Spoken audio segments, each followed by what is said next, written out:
Assalamualaikum warahmatullahi wabarakatuh. Perkenalkan, nama saya Hikmatul Laili, NIM T20194021. Di sini saya akan menjelaskan tentang pengertian dan prinsip-prinsip dari demokrasi. Nah, sudah sering kita dengar ya kata-kata demokrasi itu. Jadi menurut saya demokrasi itu sudah umum kita dengarkan. Di sini saya hanya akan menjelaskan pengertian demokrasi menurut beberapa ahli saja. Menurut Joseph Schumpeter, demokrasi itu merupakan suatu perencanaan institusional untuk mencapai keputusan politik di mana individu-individu memperoleh kekuasaan untuk memutuskan dengan cara perjuangan kooperatif atas suara rakyat. Yang kedua, menurut Sidney Hook, demokrasi adalah bentuk pemerintahan di mana keputusan-keputusan pemerintahan yang penting secara langsung ataupun secara tidak langsung didasarkan pada kesepakatan mayoritas yang diberikan secara bebas dari rakyat. Selanjutnya, menurut Philip C. Smither dan Terry Linker, demokrasi merupakan suatu sistem pemerintahan di mana pemerintahan dimintai tanggung jawab dan tindakan-tindakan mereka di wilayah publik oleh warga negara yang bertindak secara tidak langsung melalui kompetisi kerja dengan para wakil mereka yang telah dipilih. Nah, jadi pada dasarnya demokrasi itu berdasarkan kepada rakyat. Ada yang bilang bahwa negara demokrasi itu negara yang mementingkan rakyatnya. Demokrasi juga bisa dikatakan dari rakyat untuk rakyat. Selanjutnya, prinsip-prinsip demokrasi. Prinsip-prinsip demokrasi yang pertama yaitu adanya pembagian kekuasaan. Nah, ini maksudnya kekuasaan atau power dipisahkan atau dibagi-bagi antara pembuatan undang-undang dengan pelaksanaan undang-undang agar terjadi pengawasan atau kontrol, atau juga disebut dengan checking power with power. Nah, yang kedua yaitu adanya pemilihan umum yang bebas atau general election. Untuk terpilihnya pemerintahan yang dikehendaki oleh rakyat atau anggota-anggota perwakilan yang akan mewakili rakyat itu sendiri, diperlukan pemilihan umum yang adil, jujur, bebas, dan demokratis yang dilakukan oleh lembaga independen.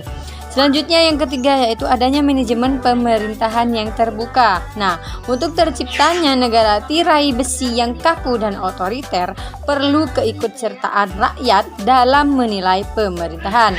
Yang keempat, adanya kebebasan individu. Yang kelima, adanya peradilan bebas untuk tidak ikut campur aparat pemerintahan dalam arti sempit dalam peradilan umum dan penegakan umum. Maka aparat pengadilan harus bebas dari pengaruh eksekutif sehingga keluarga pejabat pemerintah itu sendiri dapat diproses di pengadilan dan dapat diputuskan hukumannya dengan adil. Selanjutnya yaitu adanya pengakuan hak minoritas. Nah, dengan adanya perlindungan terhadap kelompok minoritas, mesti ada pengakuan baik terhadap agama minoritas penganutnya atau golongan ekonomi lemah, seperti pedagang kaki lima. Nah, selanjutnya yang ketujuh yaitu adanya pemerintah yang berdasarkan hukum. Untuk tidak timbulnya negara berdasarkan kekuasaan belaka atau yang disebut dengan mezes, maka hukum ditempatkan pada rujukan tertinggi. Yang kedelapan, adanya pers bebas. Secara konseptual, kebebasan akan memunculkan pemerintahan yang cerdas, bersih, juga bijaksana. Yang kesembilan, adanya multipartai politik. Untuk tidak timbulnya diktatori partai atau sistem politik partai politik, sistem demokrasi memberikan ruang tumbuh multi partai politik bebas dan mengemukakan dan mengartikulasi kepentingan masyarakat untuk disampaikan kepada negara. Selanjutnya yang 10 yaitu adanya musyawarah untuk menyelesaikan konflik secara damai seperti timbulnya protes dan demonstrasi yang dilakukan oleh rakyat hendaklah dilakukan dengan cara bermusyawarah untuk mencapai suatu mufakat. Yang ke-11 yaitu adanya persetujuan parlemen untuk menjalankan roda pemerintahan. Pihak eksekutif terutama pengambilan keputusan dan kebijakan yang menyangkut kepentingan orang banyak dalam negara demokrasi dibutuhkan persetujuan terlebih dahulu dari pihak legislatif dan representasi rakyat. Yang ke-12 adanya pemerintah yang konstitusional. Nah, yaitu negara yang bersifat absolut, yaitu kekuasaan yang tidak terbatas. Maka pemerintah harus berdasarkan atas sistem konstitusi atau sesuai dengan hukum dasar. Yang ke-13 adanya ketentuan pendukung tentang sistem demokrasi. Dan yang ke-14 adanya pengawasan terhadap administrasi publik. Untuk terciptanya manajemen dan organisasi pemerintahan yang dapat dipertanggungjawabkan atau accountable dapat mencapai tujuan nasional, yaitu kesejahteraan masyarakat seutuhnya dan kemerdekaan secara damai. Terima kasih. Assalamualaikum warahmatullahi wabarakatuh. Di sini saya akan menjelaskan tentang sejarah perkembangan demokrasi di Indonesia. Demokrasi di Indonesia ini dibagi menjadi 2 tahap, yakni tahap pra kemerdekaan dan pasca kemerdekaan. Sekarang saya akan membahas sejarah perkembangan demokrasi di Indonesia.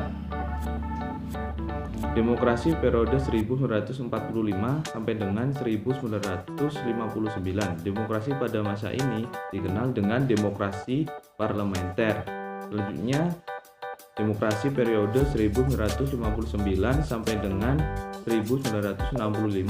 Ciri demokrasi pada masa ini adalah dominasi peran presiden, terbatasnya peranan partai politik, berkembangnya pengaruh komunis, dan meluasnya peran ABRI sebagai unsur sosial politik. Selanjutnya, demokrasi periode 1965 sampai dengan 1998. Periode pada masa ini muncul setelah gagalnya gerakan 30 September yang dilakukan oleh PKI. Selanjutnya yang terakhir, demokrasi periode 1998 sampai dengan sekarang. Sistem demokrasi Pancasila atau Orde Reformasi. Demokrasi Pancasila era reformasi berakar pada kekuatan multipartai yang berupaya mengembalikan perimbangan kekuatan antar lembaga negara. Selanjutnya kita masuk pada pengertian masyarakat madani atau civil society. Masyarakat madani adalah sebuah konsep dalam bentuk masyarakat yang sering diperbincangkan hingga saat ini. Juga bisa diartikan sebagai suatu masyarakat yang beradab dalam membangun, menjalani, dan memaknai kehidupannya. Sekian presentasi dari saya. Wassalamualaikum warahmatullahi wabarakatuh. Assalamualaikum warahmatullahi wabarakatuh. Perkenalkan, nama saya Nabila Nuri Indarestari, NIM T20194024. Di sini saya melanjutkan materi berikutnya. Di sini ada ciri-ciri masyarakat madani, yaitu adapun ciri-ciri masyarakat madani. Yang pertama, terdapat norma-norma dan nilai-nilai sosial dengan cara menjunjung tinggi hak asasi manusia. Yang kedua, memiliki peradaban maju yang dibuktikan dengan adanya ilmu pengetahuan dan teknologi atau iptek pada saat ini. Yang ketiga, memberikan ruang pada publik dengan bebas dalam artian bebas dalam menyampaikan pendapatnya seperti yang diatur pada pasal 28 Undang-Undang Dasar 1945. Selanjutnya, karakteristik masyarakat madani. Yang pertama, adanya kemandirian, keswadayaan, independensi dari warga sebagai kekuatan yang mampu mengontrol kekuasaan negara. Yang kedua, adanya seperangkat nilai, norma, dan aturan bersama yang dipatuhi seluruh masyarakat. Adanya gerakan-gerakan perlindungan hak-hak warga, konsumen, kaum minoritas, dan korban kekerasan. Yang keempat, adanya perkumpulan berbasis keagamaan, aliran kepercayaan, kesukuan, kebudayaan yang membela hak-hak kolektif. Yang kelima, adanya pengorganisasian warga yang bergerak di bidang produksi dan penyebaran ide-ide, berita, informasi publik, dan pengetahuan umum. Yang keenam, adanya perkumpulan dan jaringan perdagangan yang produktif. Yang ketujuh, karakteristik di atas disampaikan oleh Larry Diamond dengan tambahan dari sosiologis. Sekian dari saya, maaf jika ada salah kata. Wassalamualaikum warahmatullahi wabarakatuh.